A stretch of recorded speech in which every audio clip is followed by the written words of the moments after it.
Brother man. What's up, dude? Welcome to this. Oh, yeah.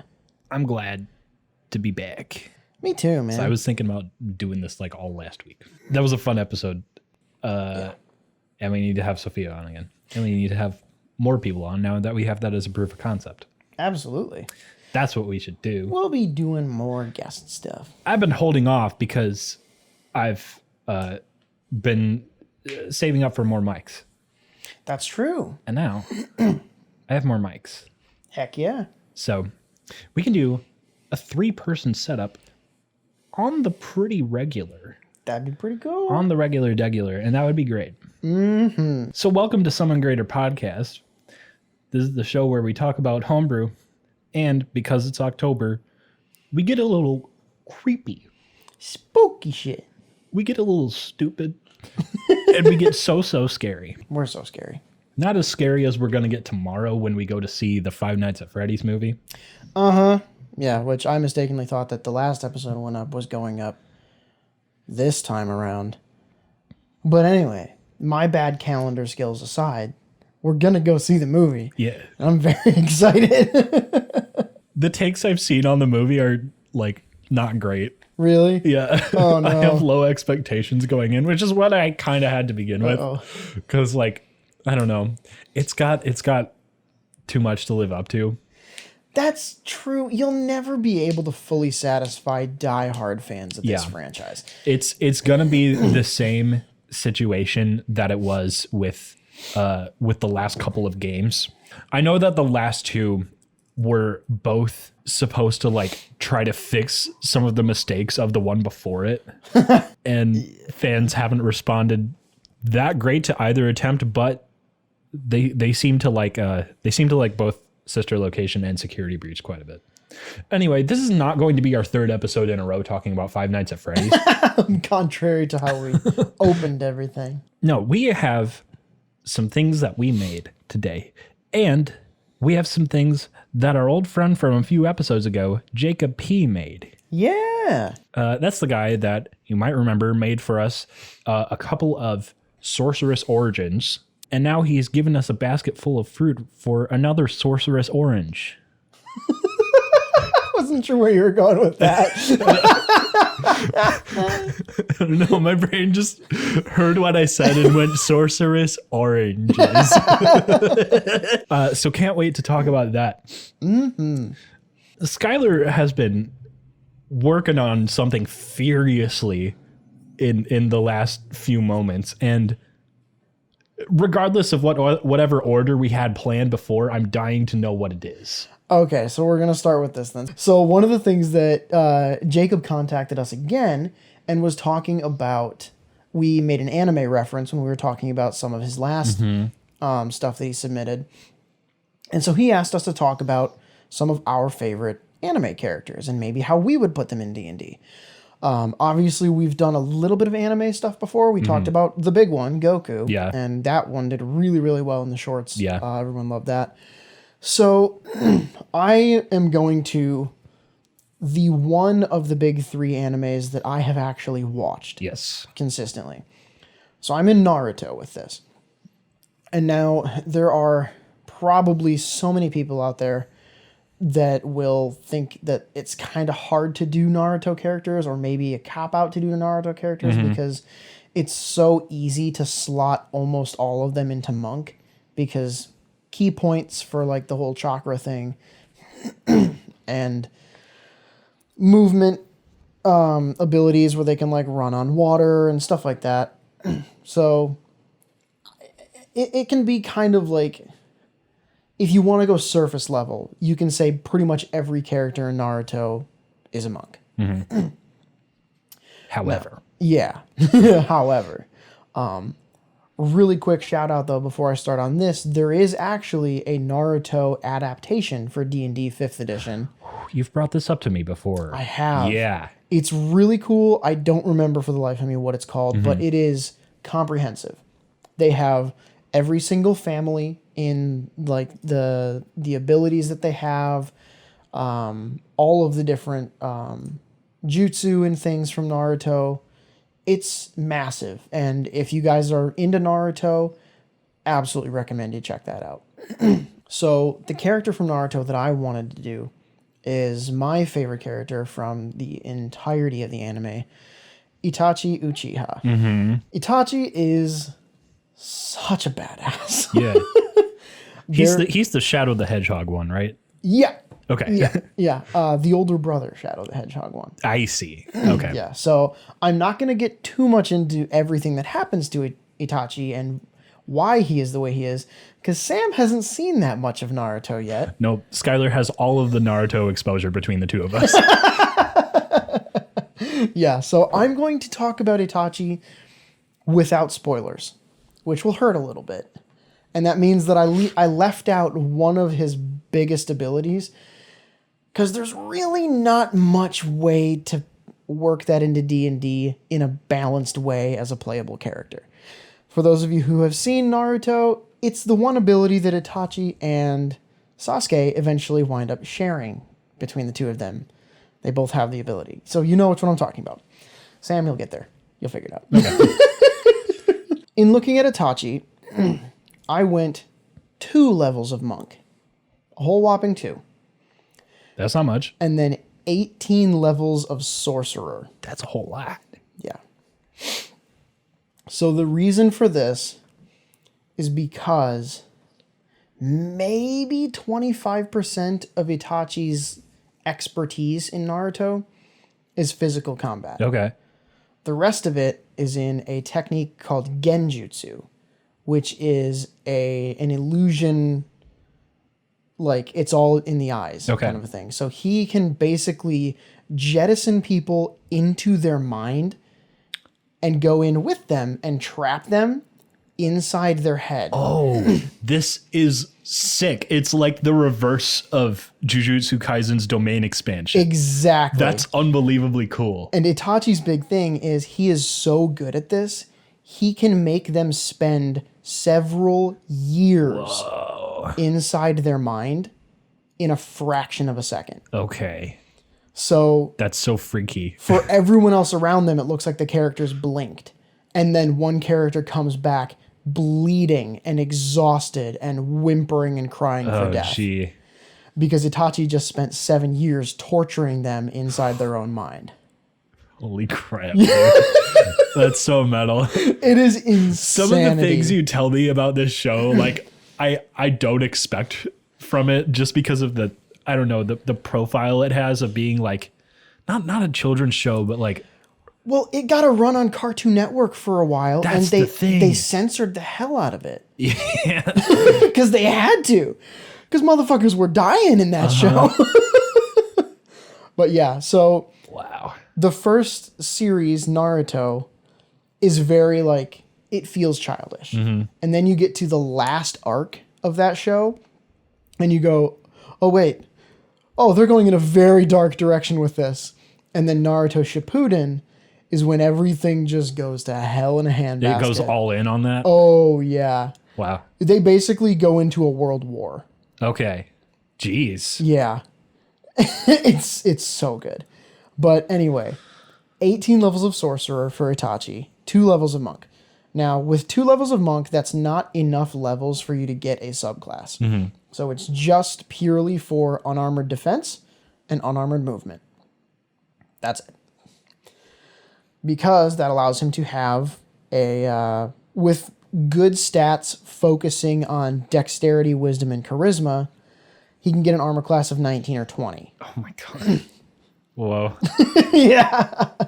Just from having, like we've mentioned before, 1 class of monk. Mm-hmm. Same thing with it would have been for 1 class or 1 level of barbarian to just get the armor class abilities. But the 18 levels of sorcery are where it gets really cool. Because the subclass for the sorcerer that I picked is called lunar sorcery. Again, for those of you who have seen Naruto, you will be very happy with this because Itachi is very, very heavily portrayed against a blood moon. He is like the blood moon character of Naruto. Do they make like distinct narrative ties to that, or is it just a consistent motif? It's a consistent motif. Yeah. a lot of his theming is very dark, very, very like kind of creepy. One of the main characteristics of his genjutsu is a flock of ravens. Okay. So yeah, so he will like open his mouth and a flock of ravens will come out and like surround you, and there are so many characters that'll be like, watch out for the ravens, they'll put you in the genjutsu. Well, no, actually, you looked at his eyes, so you're already in his genjutsu. Oh, man. And the ravens are part of it. Oh. That's freaky. Yeah. So lots of really cool stuff there. Whoops, just lost my thing. So the big draw for the lunar sorcery build is that when you choose it, you get to select one of 3 moon phases that like represent you. Lunar embodiment is what it's called. So you can choose. So you can choose at level 1 crescent moon, full moon, or new moon. Now, thematically, I would have loved to have been able to take full moon, but the mechanics are just a little off. They don't match Itachi very well. So I went with new moon because the stuff that you get from new moon is really cool. First things first, when you choose lunar sorcery, you get an ability called Moonfire. You can call down the radiant light of the moon on command, which basically just means you learn the Sacred Flame spell. Doesn't count against how many spells you know. When you cast the spell, you can target 1 creature as normal, or you can target 2 creatures that are within 5 feet of each other. So just an upgrade on Sacred Flame, and it's really cool for a sorcerer to be able to cast Sacred Flame, because that's pretty much almost always a cleric spell. Yeah. And then, where was the next one? At 6th level, you get Lunar Boons, which are upgrades on your Sorceress subclass. The Full Moon Sorcerer would become associated with Abjuration and Divination spells. The Crescent Moon Sorcerer would become associated with Illusion and Transmutation spells. And the one that I chose, New Moon, gets Enchantment and Necromancy spells. Now, a lot of you are probably thinking like, well, Itachi's whole thing is the illusion, whatever. So why not go with Crescent Moon for Illusion and Necromancy spells? And it's because most of the spells that cause you to affect another creature's mind are actually enchantments. Oh, gee. I enchant you into exile in your own mind, bro. Yeah, basically. Because a lot of the illusion spells are like, make myself look different, make the terrain look different, stuff like that. And later abilities just made even more sense, honestly. So very, very cool. And also, at 6th level, you get the ability to spend 1 sorcery point to switch which aspect of the moon you're represented by. Okay. So it's like, you're technically all of them. Yeah. But I wanted to focus on New Moon for this because I think it has the most Itachi-like abilities. Again, at level 14, you get another new upgrade. Full Moon lets you use a bonus action to shed bright light in a 10-foot radius and dim light for an additional 10 feet or douse the light.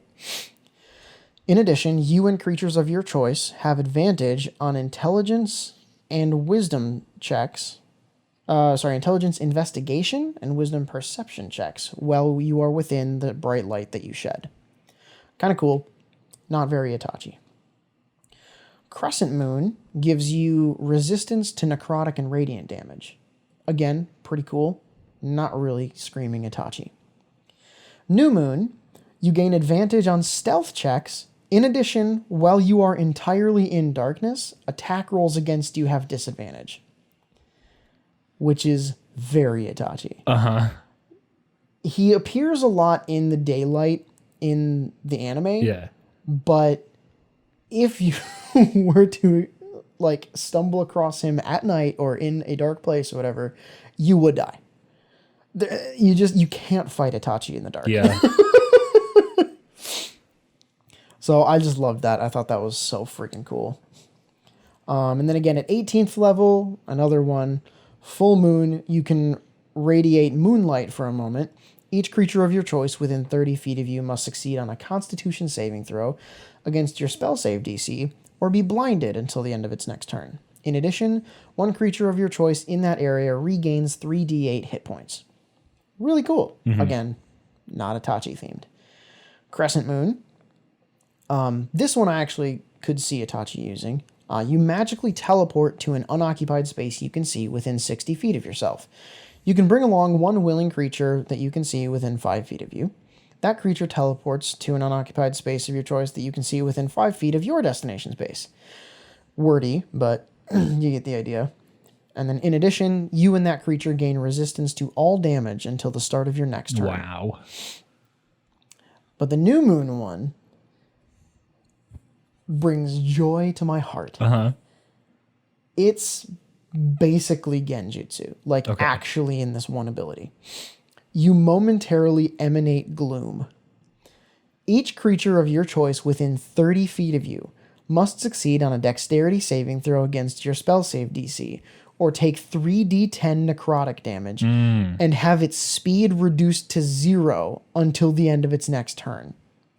In addition, you become invisible until the end of your next turn. Oh my God. Or until immediately after you make an attack roll or cast a spell. It's so good. It's kind of close. Yeah. It's like an abbreviated version of the effect you described, I think. Yeah, very much. It's really getting there, though. It doesn't fully encompass what a genjutsu is, but so good. And then I have spells for Itachi such as the 9th level Time Stop, Power Word Stun, Mental Prison. Oh my God. There you go. Yeah. Investiture of Wind, just because it's a really cool one and some Naruto characters have done stuff like this before. Basically, you create like a whirlwind around yourself, and ranged attacks have disadvantage, and it lets you fly temporarily. Okay. Well, that's a lot. Yeah. Well, it's a 6th level spell, so it does a ton. Yeah, and the enemies that come into the whirlwind take like bludgeoning damage or something. But then another thing that Itachi is well known for is the Uchiha clan. One of their specialties in the jutsu is fire. Almost said spells. Yeah. Fire jutsu. So they have one that is literally called Fireball. Okay. Does it function like Fireball? Kind of, but it's not ranged. Okay. It's like they go and they blow, and it's like this immolation fire. Wow. So I gave him both the spells Immolation and Fireball. Okay. But then there's Dominate Person, Psychic Lance, Banishment, Hypnotic Pattern, Blur. Another one that I picked for him is Silvery Barbs, because another thing that he can do with the genjutsu is he can make someone think that they stabbed him and killed him, and then he will disappear and reappear behind them. That's a really funny way to flavor Silvery Barbs. Yeah, isn't that cool? I love that. Yeah, and then cantrips like Firebolt, Control Flames, Friends, Message, Mind Sliver, stuff like that. So super freaking cool with the classes. Yeah. And for the race, I chose Wood Elf because they gain elf weapon training, so they automatically have proficiency with longsword, short bow, longbow, which is very Naruto. They can all use weapons a lot.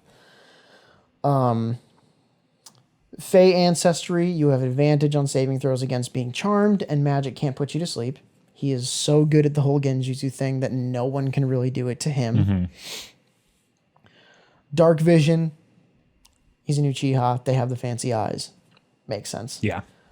Keen senses, you also gain proficiency in perception, again, with the eyes. And then fleet of foot, your base walking speed increases to 35 feet, which, again, just makes a lot of sense for Naruto because they're all very fast. Yeah.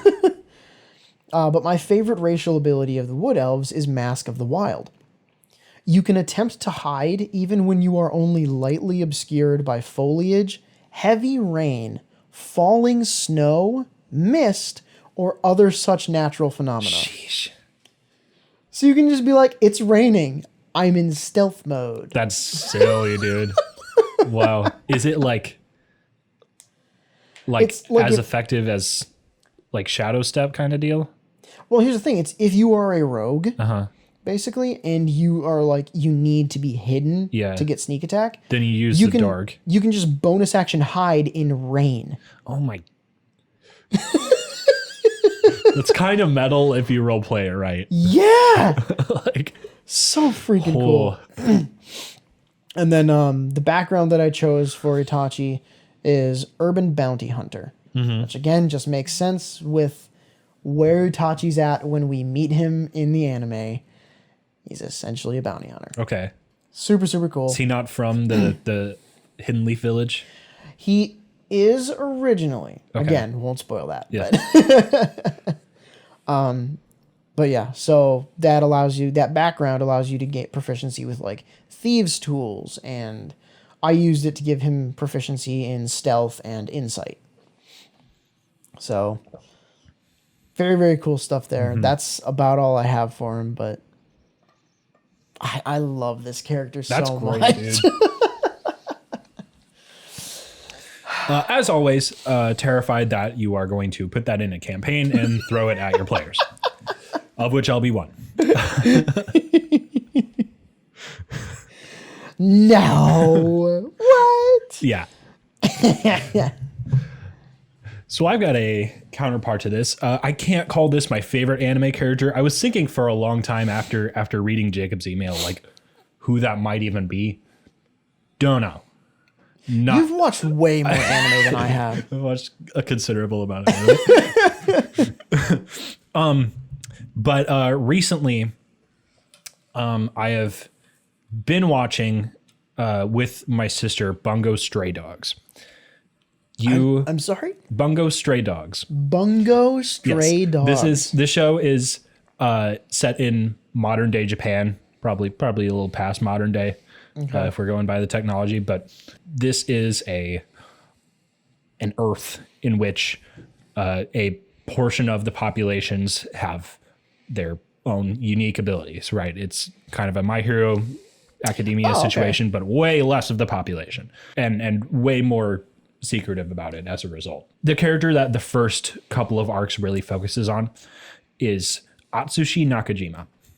He is a young old dude with an ability that he doesn't totally understand until he comes into contact with the armed detective agency in Japan. This is an agency of detectives, as the name might imply, who are armed, as you might guess. No. They have arms, guys. They all have special abilities of some kind. And like Atsushi Nakajima, are all named after real world authors. Oh, okay. Yeah. As are many people in this show. It's kind of fun to see who's who. That's cool. Yeah. And it adds to the it's a good show. I like it a lot. Atsushi's ability is that he is the were-tiger. Ooh. He turns into a big fluffy white tiger. He has to learn how in the world to control himself as a tiger, because he turns feral when he turns into a tiger. So as the show progresses, he realizes he can turn less of himself into a tiger. And then, eventually as it goes on, he ends up just kind of using his arms and legs in were-tiger form. And then, still retains a lot of the physical prowess of the tiger. That's cool. Yeah. So, man, that'd be a sick druid ability. With that progression in mind, I think that at level 20, I would build this as Circle of the Moon Druid to level 6. And then the other 14 levels are Barbarian, Path of the Totem Warrior. Ooh, that's all of the options are the tiger options. Yeah. Because they all fit Atsushi. Yeah. Just by happenstance. So, of course, Circle of the Moon gives us our wild shape to begin with, and then gives you Primal Strike. Your attacks and beast forms count as magical for the purpose of overcoming resistance and immunity to non-magical attacks and damage. This is very Atsushi. Past 6th level, when you get Primal Strike, we're not looking at really taking any of the other things that Circle of the Moon gives us. So from there, we switch fully into Path of the Totem Warrior, and take all of its abilities, which of course goes through level 14 and just kind of matches up perfectly. 6 and 14 is a really good multi-class spread. Yeah, that's a great multi-class spread. Totem Spirit Tiger. While raging, you can add 10 feet to your long jump distance and 3 feet to your high jump distance. The Spirit of the Tiger empowers your leaps. Certainly does for Atsushi. Boingo boy. Aspect of the Beast, Tiger. You gain proficiency in 2 skills from the following list: Athletics, Acrobatics, Stealth, and Survival. The cat hones your survival instincts. I think he probably takes Athletics and Survival as part of this. He has to do all of these 4 frequently, but in my opinion, his Stealth is less than fantastic. He doesn't have the best success rate throughout the show trying to be stealthy. This tends to happen when you transform into a tiger. Yeah. And also just when you are Atsushi, to be honest. Fair. Totemic Attunement Tiger. While you're raging, if you move at least 20 feet in a straight line toward a large or smaller target right before making a melee weapon attack against it, you can use a bonus action to make an additional melee weapon attack against us. All of these things feed into the idea shown frequently that this tiger is just fast as hell. and Atsushi, constantly trying to harness his own speed while in the various tiger forms that he takes. Not the various tiger forms, but the various levels of tiger form. Yeah, the various percentage of tiger. Basically, yeah. That is essentially it. Yeah, so as far as race, it's hard to call him anything other than just your basic, human half-elf. He's nothing terribly special in that regard. This transformation really is his thing. That's so sick. I would love to show you this show sometime. I have too much shit I need to show you. That's true. Yeah. Guys, the list is so long. Yeah. We're both so backed up on our anime. It's not even funny. Uh-huh. Yeah, this isn't even... I know Jacob was asking for our favorite. I think I need some more time with even my favorite from just this show. Because it's not Atsushi. It's probably a character called Dazai. Which... He's a whole mess, and I would need like a week to think about him alone, I think. Yeah. I think also I would love to hear your thoughts on Gojo from Jujutsu Kaisen. Gojo? Gojo. Yeah. You know who does have a thought or two on Gojo? Oh, yeah? Is our friend Jacob. Oh, is that one of the ones he brought up? Oh, dude. Jacob, this week, along with that question from earlier, sent us a new Sorceress Origin. This guy is all about his sorcerers, and I am all here for it. I love it, man. Sorcerer is one of my favorite classes. I think there is so much potential for just like unique abilities within the sorcerer class, especially in context with all of the other pre-existing sorceress origins, because they're so diverse to begin with. And I think it gives a great basis to say,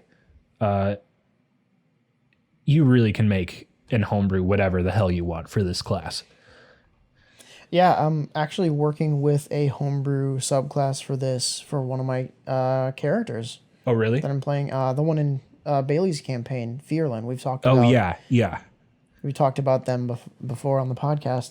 He's playing an Archfey sorcerer. Oh, my God. So freaking fun. So cool, dude. You're having so much fun role playing that, I could tell. Oh my gosh. I got to guest in that campaign. I'm not a permanent member in that one, but I sat in for one session of it. You'll be in a few more. I will be in a few more. Yeah, at least so long as the party remains in the Feywild. Yeah. And man, y'all have fun. That's a fun party. It is a really, really good party. Yeah. It really brought me back to like the OG days of like the first group that we got together playing D&D at college. It does capture that spirit just a little bit, I think. Yeah. I think that's right. Mm-hmm. So anyway, back to Jacob. He's got a little bit of lore for this that you might recognize if you're familiar with Jujutsu Kaisen and Gojo in particular. I'm going to butcher this, but hopefully not. The Illimite family is one of the proud elven noble lineages residing close to the western capital Arius.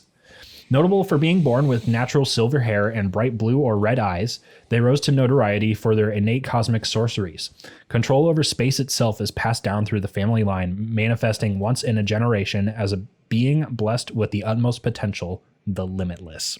That's so freaking cool. This is already. Gojo's lore also.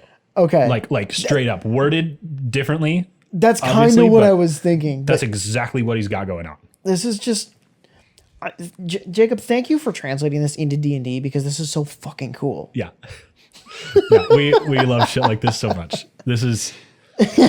you're going above and beyond with, just our basic what if this character was in D&D concept. And he really, really... Like, it's like the...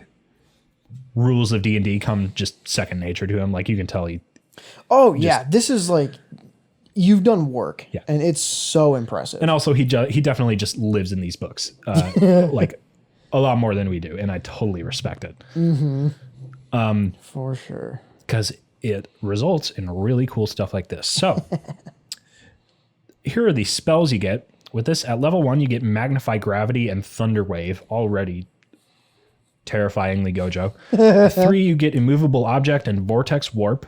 At 5, you get Thunder Step and Wind Wall. At 7, you get Dimension Door and Gravity Sinkhole. And at 9, you get Far Step and Wall of Force. Starting at first level, you learn the Attraction and Repulsion cantrips. These are new cantrips that Jacob has made. Color-coded in blue and red, might I add. The blue one is Attraction. It's a transmutation cantrip, 1 action, 30 feet, lasts a minute. You create a brilliant sign orb of infinite imaginary mass, generating an attractive force in a 5-foot radius sphere centered on a point you can see within range. Each creature that enters or starts their turn in the sphere's radius must make a strength saving throw. On a failed save, they are forcefully pulled into the center of the sphere, taking 1d6 force damage, and are unable to move away from the center of the sphere until their next turn. Objects weighing less than 100 pounds, are also drawn into the center of the sphere. As a bonus action, you can move the sphere up to 30 feet, carrying any creatures within the sphere who failed their saving throw with it. And then, of course, at higher levels, it increases in damage, range, and radius to terrifying effects, 2d6 at 40 feet and 10 feet at 5th level, and then so on a few times, increasing all the way up to 17th level, where it is 46, 60 feet, and 20 feet. Scary. Yeah. Cool thing about this cantrip, and I'm assuming the cantrip following it, these would also, if tweaked slightly, work super, super well for another Naruto character that I would also really like to touch on at some point. Pain. Okay. That is his name. Okay. Pain arc, best arc. All I'm going to say.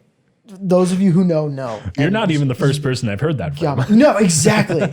Pain arc, best arc. All of Naruto. So fucking good. I have heard that these characters are sort of similar. Pain and Gojo? Yeah. Yeah, actually. Yeah. Yeah. There are a lot of parallels drawn between these two shows. I think on purpose by the writer of JJK. But I would have to guess that might be the Gojo inspiration. Probably. And there's so much. I'm going to go on a mini tangent here really quick. Yeah. Just stick with me for like 2 minutes.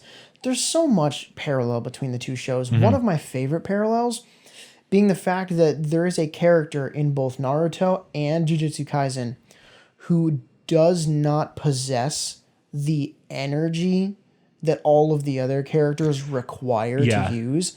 And yet they are one of, if not the most proficient warriors. Yes. I love that so much. So good. It's a great... it's not common enough to be called a trope, but like I love the concept so much that I wish it was. Yeah, the You know? theming of it is phenomenal. Did you get far enough in Naruto to see Rock Lee? No. Okay. No. I know of the character from the Rock Lee clip, you know, dropping the weights. Oh, right? yeah. I was like, literally, you're like the Rock Lee clip, and I was like, there are like 12. Okay. But no, you're correct. That is the Rock Lee. Yeah. But yeah, enough of me distracting from this. So let's talk about red, otherwise known as repulsion.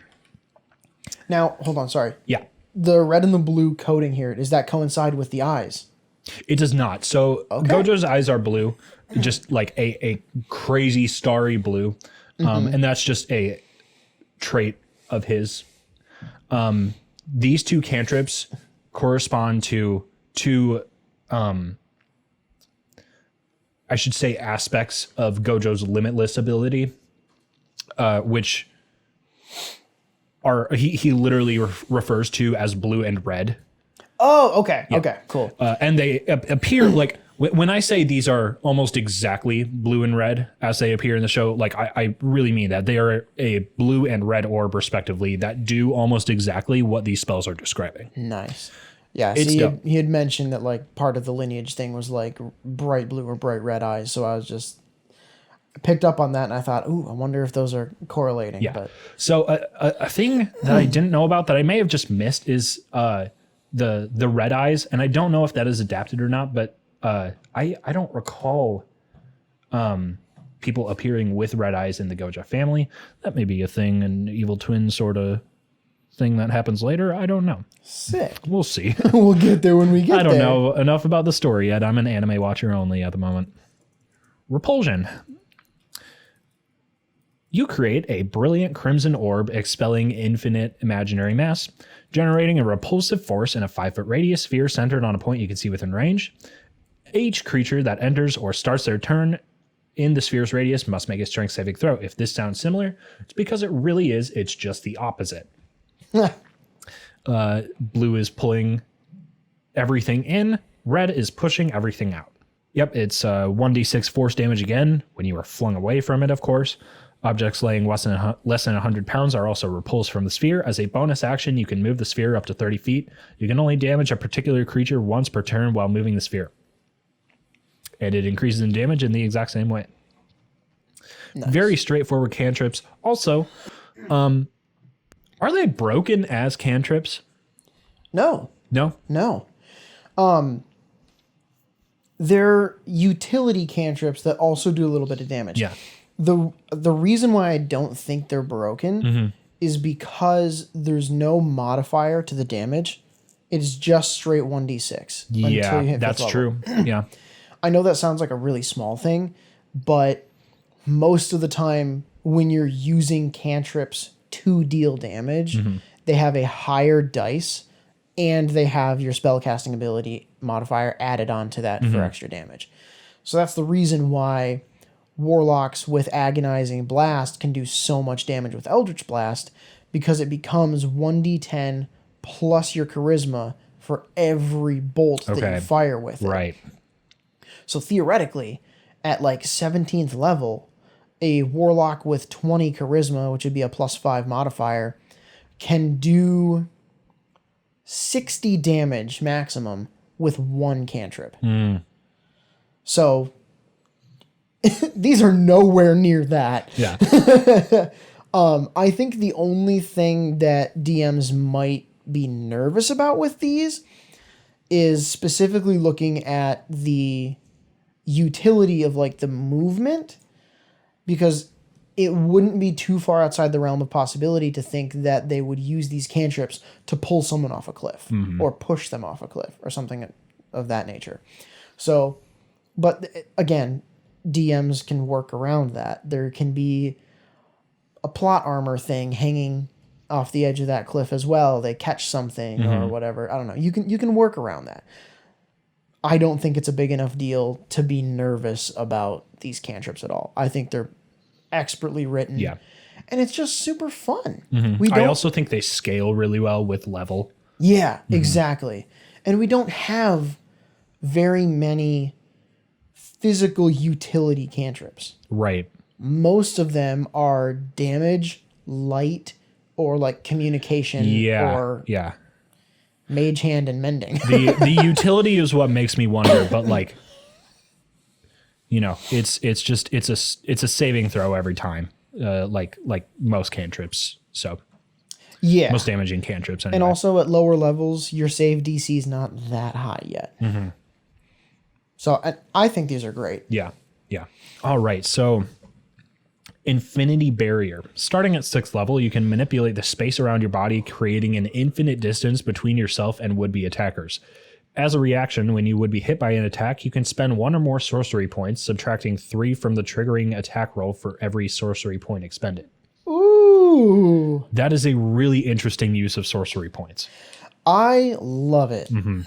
And for those of you going, oh, you can that's broken. You can regen your sorcery points after a short rest. Blah blah blah blah. It's so much fun. And if you want to prioritize using your sorcery points as defense rather than offense and using them to modify your spells, do it. Yeah.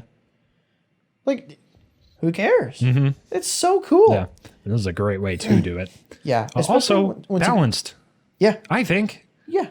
Especially once you get to higher levels, you get to like level 20, you have 20 sorcery points to play with. Use them. Yeah. Because that's something that has frustrated me a little bit about sorcerers, is that they don't have enough ways to use sorcery points. Meta magic is great. I love being able to use them to cast spells. But if it's just for spells and you're like outside of combat, or, you know, heaven forbid, you're in a situation where casting a spell is not your best option, what do you do with them? They just sit there. Yeah. Yeah. So any outlet for sorcery points that's like creative and outside of the realm of casting a spell, I want to hear about it, and I want to like figure out how to make it work, because it's so needed. Yeah. It's so needed. Amplified technique. Starting also at 6th level, you can enhance the capabilities of your innate cosmic sorceries by expending a spell slot. When you cast attraction or repulsion, the spell's damage and object weight limit increases by 1d6 and 50 pounds for each level of spell slot expended. There it is. There's the ball dropping. I was thinking that, like, you know, of course you have to nerf red and blue significantly to really transpose them appropriately. This is the catch for sure. That is amazing. This is how you bring it back up to speed. Yeah. Again, thinking outside the box with how you interact with cantrips, how you utilize spell slots. This is peak D&D for me. And how you can use subclass abilities. Like, this type of interaction between your subclass abilities and your cantrips is really, really sick. And I really love it. Absolutely. Yeah. No, this is phenomenal. It's like we were talking about when we did the Baldur's Gate video. We were talking about ways that Baldur's Gate has gently shifted the paradigm of how you can modify things in D&D. And this is following that same principle. Change things that no one has changed before. Yeah. Have things interact that have never interacted before. Being able to spend spell slots to make a cantrip more powerful is fucking golden. In a way that even if those cantrips were, like, you know, available to a whole class, right? Only this subclass would be able to use it in this particular way. Right. And That's the thing. Not just making it a broad, like, oh, you can expend a spell slot and this cantrip gets stronger. No, it is specifically because you are this, you can use this thing in this specific way that no one else can do. Yeah. I want more of this for other subclasses. Same, dude. I might honestly try to introduce something like this to existing subclasses just to see what we can do with it. Yeah. This is the kind of effort that I want to put into a character like Dazai from Bungo Stray Dogs. Except I feel like I don't even know enough about him because we've the fucking author, man, he doesn't give us enough to go on. Let's talk about obliteration, which you get at 14th level. You can smash together the convergence and divergence of infinity, generating an area of violent reality disrupting force. You can concentrate on the attraction and repulsion cantrips simultaneously. This, I think, is hollow purple. As an action, when the center of both spheres overlap, you can dismiss both spells to detonate an eruption of purple energy. Hello, there it is. There we go. Forcing all creatures within the sphere to make a dexterity saving throw, taking force damage equal to 40 plus 8d6 on a failed save, or half as much on a successful one. Creatures killed in this way have their bodies erased from space, along with all inanimate matter within the sphere's range at the time of detonation. This ability can be used once, regaining all expended use upon completing a long rest. There it is. Holy God. That is amazing. Again, so sick. Thematically fits Gojo so well. It is his hollow purple ability. Yeah. Which I don't think you've seen yet. No, I've not seen yet. Right. But I'm very, very excited. And I also feel like I know all of these things and have seen all of these things because I've watched so much Naruto. Sure, yeah. And it's not, is there a parallel to this in particular, do you think? There is an ability that Pain has that's kind of like this. Mm-hmm. There is another character in Naruto who's really, really fucking funny, but his thing is he's the one of two people in existence that ever mastered manipulating matter as their jutsu. So they can essentially cast this spell where it's this like shape made out of light, and anything they can like expand it or like throw it or whatever, anything that it touches when they like trigger it just disappears. Whoa. Gone. And if there's a person in it or partially in it, dematerialized. Freaky. Oh. But yeah, so it just reminded me of that, and I was like, ooh. That's awesome. Wow. Yeah. Super, super cool. Last one here is Cosmic Void. Starting at 18th level, you can inundate minds with the infinite information held in the cosmos. Ooh, say that 3 times fast. That's right. As an action, you can expend 5 sorcery points to generate a 20-foot radius sphere of cosmic mass centered on yourself. This is, of course, the domain expansion, Unlimited Void. Yeah. All creatures, excluding yourself, which enter or start their turn inside the sphere must make an intelligence saving throw, becoming paralyzed on a failed save. The sphere can remain active for up to 10 minutes, depending on concentration. No further explanation needed. There was just a moment in a recent JJK episode. I'm going to spoil it, not terribly much, but a little bit, where Gojo has to take a calculated risk to use this ability in a crowd of people.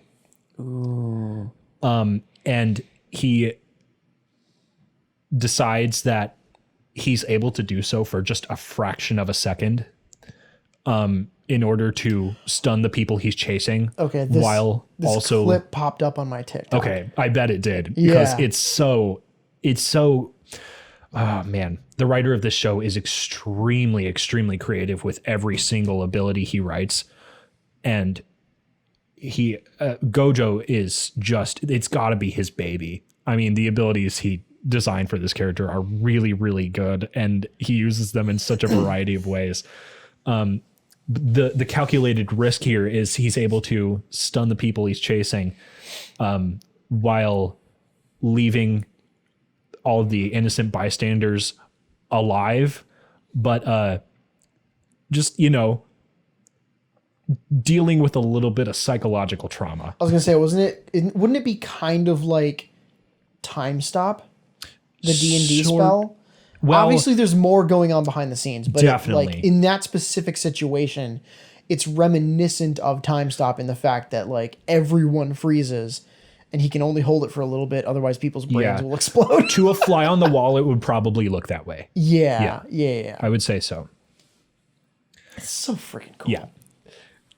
This, great job, Jacob. Again, this is some really profound work, and just like you have such a grasp on the numbers that are needed to make all of these very, very complex abilities make sense, and I really commend that. Yeah, It's awesome. that's what I was gonna say. Is like it's impressive to me how well you balance this stuff, because I have so many freaking ideas for like, oh my gosh, I could do this subclass. I could make a subclass about this. I could make a race or a new class about XYZ thing, and then I like start writing it out, and I'm like, it's too strong. Yeah. And I'm like looking at it, I'm like, at level 5, I could kill Tiamat. That's not good. Yeah. Balance is so hard, man. That was all of our anime stuff right up front. Yeah. A whole lot of it. Oh my gosh. No complaints from me, though. That was fun. None whatsoever. So we decided this time to go back to making homebrew stuff, because we haven't done it in a few episodes. Yep. We've been looking at a lot of different things. But this time we are bringing our own babies to the table. That's right. And since I am so bad at balancing things, I decided to not to.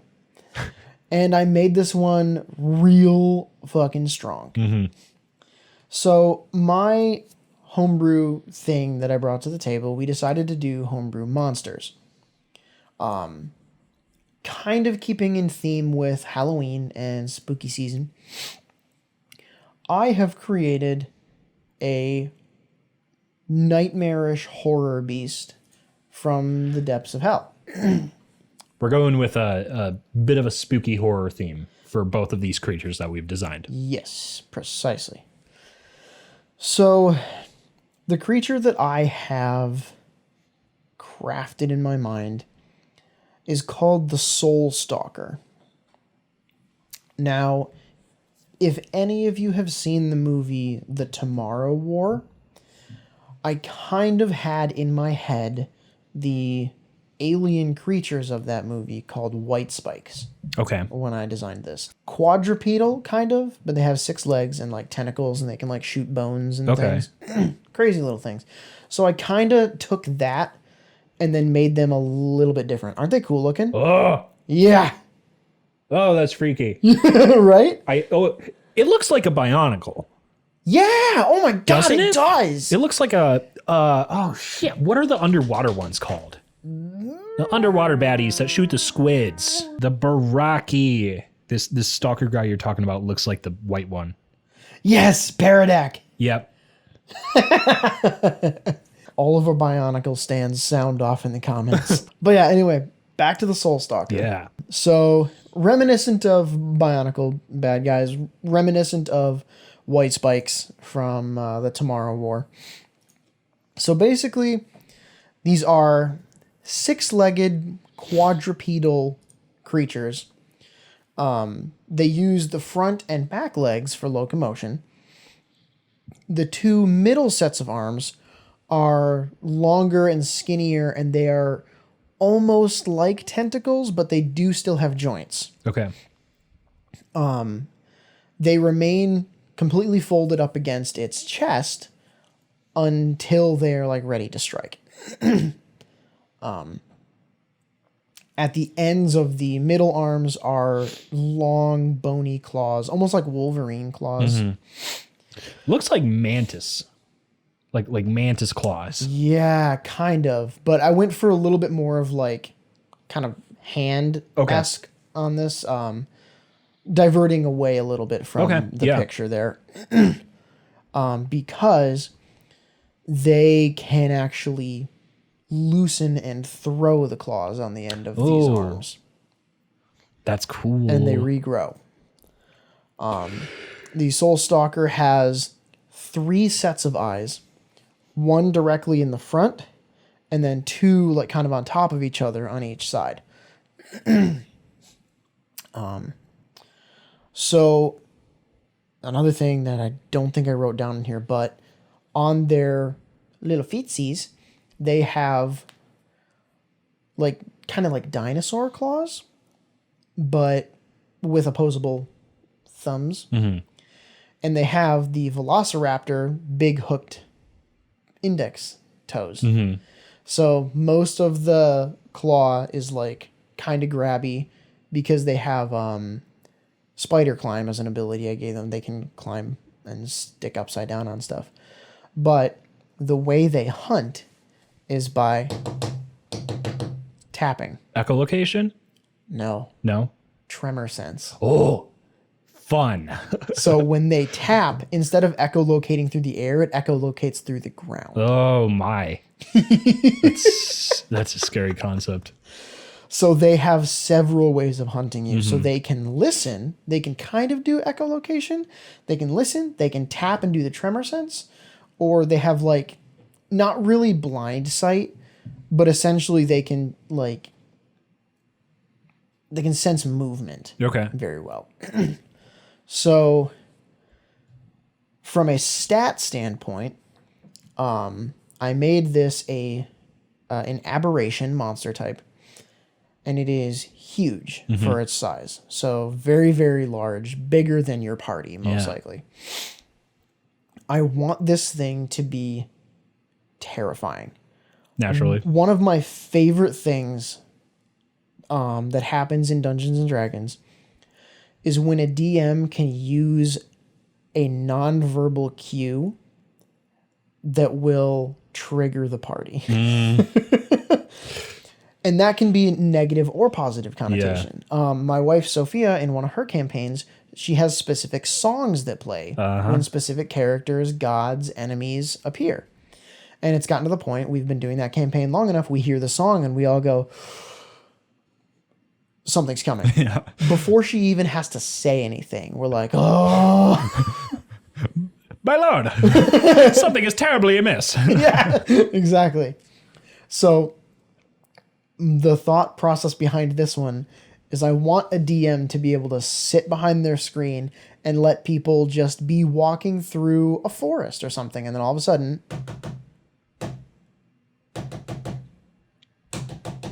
they just hear tapping. Uh-huh.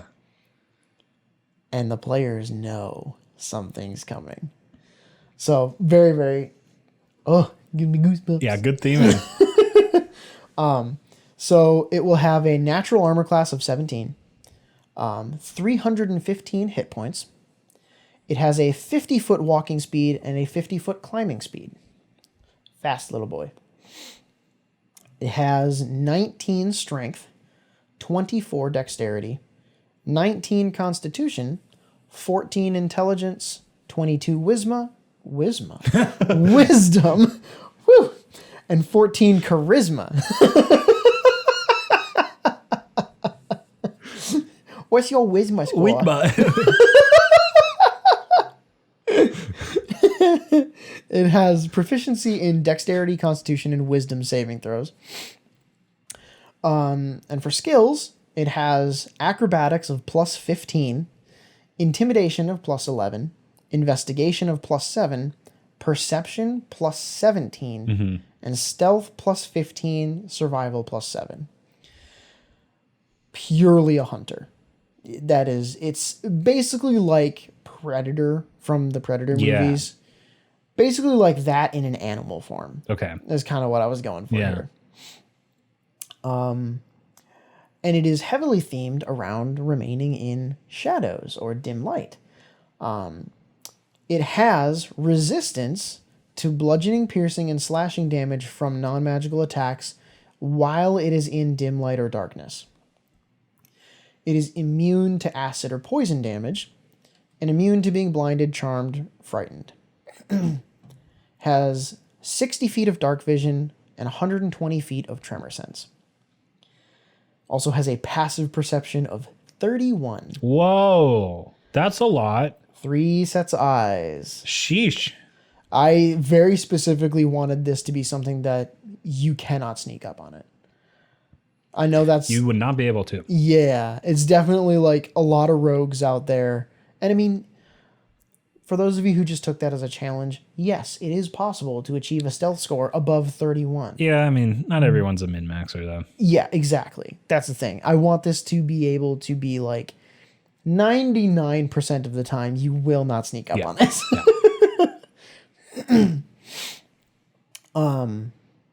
Yeah. Challenge rating of 15. I wanted this to be very, very difficult one. As far as its natural abilities, I talked about spider climb. Also has the ability Clinging Shadows, which just outlines its resistance. When it's in dim light or darkness, the Soul Stalker can mold the shadows around it to protect itself, gaining resistance to bludgeoning, piercing, and slashing damage from non-magical attacks. Also has Born of Shadow. While the Soul Stalker is invisible, it gains resistance to all damage. And then Death from the Shadows. Soul Stalker prefers to strike targets who are not aware of its presence or location. When the Soul Stalker is hidden from a target, one of its attacks per turn deals an additional 24 or 6d6 necrotic damage. If this attack reduces a creature to 0 hit points, the Soul Stalker may immediately make a stealth check to silently drag its target into the shadows and remain hidden. Mm-hmm. Again, very Predator. I want it to be like it can sneak up on the party, hit someone in the back, and if they were weakened already and they go down, just disappears. Mm-hmm. Also has Caustic Blood. The Soul Stalker's blood is highly acidic. Whenever the Soul Stalker is dealt bludgeoning, piercing, or slashing damage, any creature within 10 feet of it must make a dexterity saving throw of a DC 13, or they take 12 acid damage. Now for its actions, has the Relentless Assault action. The Soul Stalker may make 2 attacks in any combination of its Talon Swipe, Talon Throw, or Bite attacks. Talon Swipe has a 10-foot reach plus 11 to hit, and it hits one target, dealing 24 slashing damage, which is just reaching out with those tentacle-like arms and slashing away. Talon Throw is the ranged attack, plus 11 to hit as well, range of 30 to 60 feet. One target, and on a hit, they take 16 piercing damage, plus 24 acid damage, because the talons that it throws are also coated in its blood. Okay. It's acidic. The Bite attack is plus 11 to hit with a reach of 5 feet, hitting one target, and on a hit, they take 28 points of piercing damage. Whole lot. Yeah. I think I did a good job of not making it like stupid amounts of damage, though. Yeah, I think it's I'm not gonna say manageable, but like I think it's balanced. For being a CR15 monster, Yeah. that's on the level of an adult dragon. Yes. So Yes. it makes sense. How big is this thing? Do you imagine? Huge is, I believe the huge sizing is like around 15 feet tall. Okay. Yeah. So Menacing. decently large. It has a separate action that it can take called Tail Strike. As an action, the Soul Stalker spins in a circle rapidly, swinging its spined tail around itself. Every creature within 10 feet of the Soul Stalker must make a dexterity saving throw of 16 or take 32 points of piercing damage and be pushed 10 feet away. Wow. On a successful save, a creature takes half damage and is not pushed. Soul Stalker has 2 bonus actions that it can choose from. 1 bonus action per turn. Melt into Shadow. As a bonus action, Soul Stalker may attempt to cloak itself in shadow and turn invisible until the start of its next turn. Any creature that can see the Soul Stalker may make a perception check, DC 21, to negate the effects of this invisibility for that one creature. Any creature who fails their perception check treats the Soul Stalker as invisible, even if its location is called out by an ally. Kind of going with the whole like active camo kind of thing. Another bonus action it can take is Tactical Reposition. It may use its bonus action to disengage from any creature in melee range of itself, moving up to its movement speed. Just a disengage bonus action. I think it makes a lot of sense. And it has 1 reaction, Reckless Opportunity. As a reaction, when the Soul Stalker is hit by a weapon attack from an attacker within 10 feet of it, it may choose to take 2 additional damage dice of damage from that one attack in order to immediately make either a Talon Swipe or Bite attack against the target with disadvantage. That's interesting. Huh. Kind of like a cornered animal thing. I want it to have a little bit of like a, oh shit. That is exactly what that evokes. Yeah. Huh. So freaking fun. Super cool. I'm excited to throw this into a campaign somewhere. As much as I dread it, that'd be a fun encounter, I think. Yeah. Super cool. Yeah. So that's my horrific, horrible D&D monster. It is both of those things. Yeah, absolutely. For sure. What I have, I'm not actually going to bother to describe the appearance of, because as I describe its abilities, you will probably be able to guess what this is based off and therefore what it kind of looks like. This is called Dreadcat Anathema. Oh, God. So this is you would find this much earlier in any campaign. I wanted the CR to be like 6 or 7. You got 14 AC based off 19 dex, 105 hit points, 30 feet of speed. So 12 strength, 19 dex, 7 con, 15 int, 11 wisdom, 17 charisma. You got a +6 in charisma saving throws, +3 to perception, +5 to stealth for your skills, and then resistance to damage from spells, immune to charmed, frightened, and petrified, passive perception 17, so rather high for the difficulty, the challenge rating, and a proficiency bonus of +3.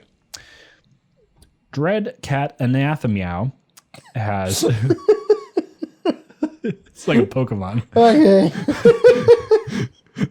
Go, Anathema! Keen hearing and smell, of course. Advantage on wisdom perception checks that rely on hearing or smell. It has advantage on deception and performance checks. Okay. And then for our actions, we have multi-attack, which I have modified a little bit from the norm. So Dreadcat Anathema, I'm having trouble pronouncing this.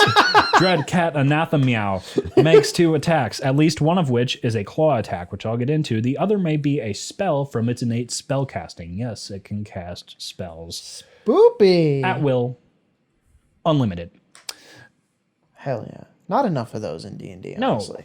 We got our claws, which are +8 to hit, reach of 5 feet, 1 target, 1d10 +5 slashing damage. Nothing too special, but if you chose to do 2 of those on your multi-attack, it would be a decent turn of damage. Yeah. For your innate spell casting, Dreadcat Anathema's ability is Charisma with a spell save DC 15.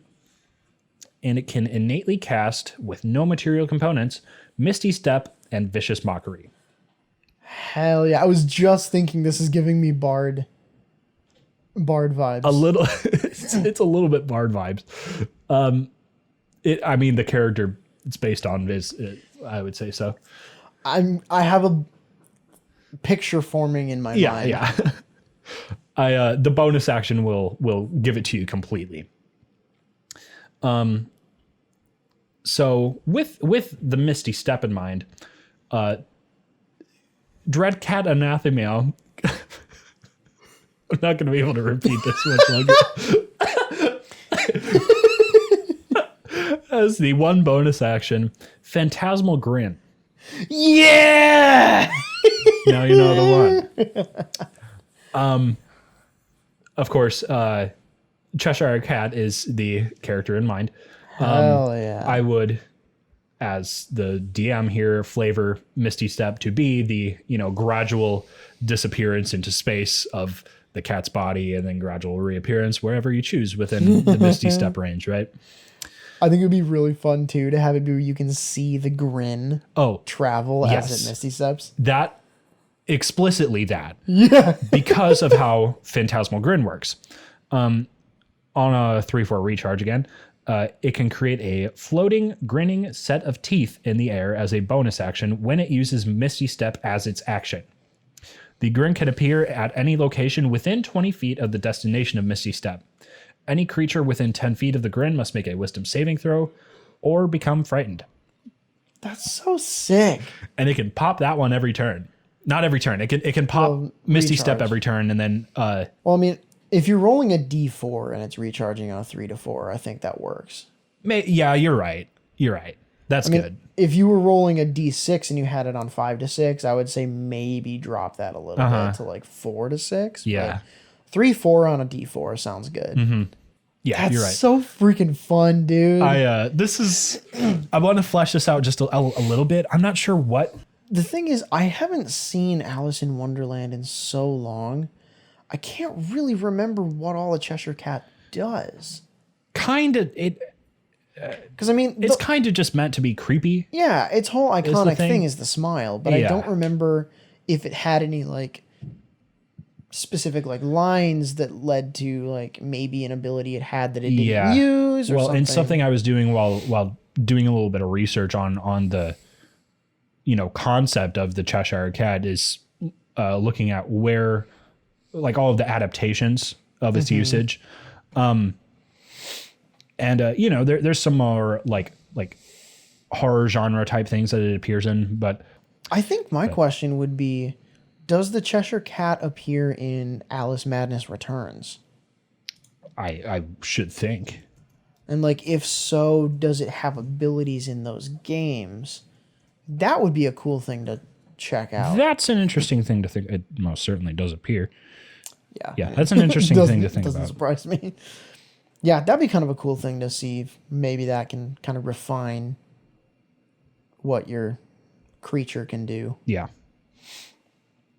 I think that's a really, really solid base, though. I think so. I think you could absolutely run it like that. I think it's annoying as hell to have. It would make a really fucking iconic NPC. It really would, yeah. Like something you run into as an encounter and then it starts talking to you. Yeah.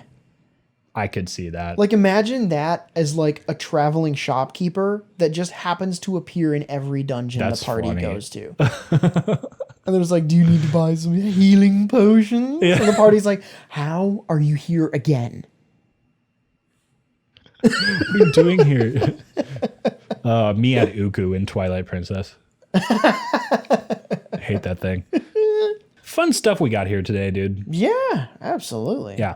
This was a bit of a long one, but if you took the time to sit through it, thank you a whole hell of a lot for listening. I hope your Halloween is spectacular. If you went to see the FNAF movie, I hope you liked it. And I hope we do when we go see it. Who's to say? The whole purpose of seeing the movie is to enjoy it for yourself, not true. for whether or not it's critically acclaimed, blah, blah, blah, blah, blah, blah, blah. Go have fun. Have fun. I'm Do what going to you be want. watching as a neurotic editor. That's what I'll be doing. Fair. As if you don't do enough of that Oh, well, already. you know. As always, if you would like to pull a Jacob P and send us stuff to talk about, we love doing that so much. We had so much fun doing that in this episode, and we want to do it again and again and again. Submissions permitting. So send your submissions to us, summongreaterpod@gmail.com or summongreater on Twitter. We love reading all that shit. Send us more. Have yourselves a wonderful week. Bye-bye.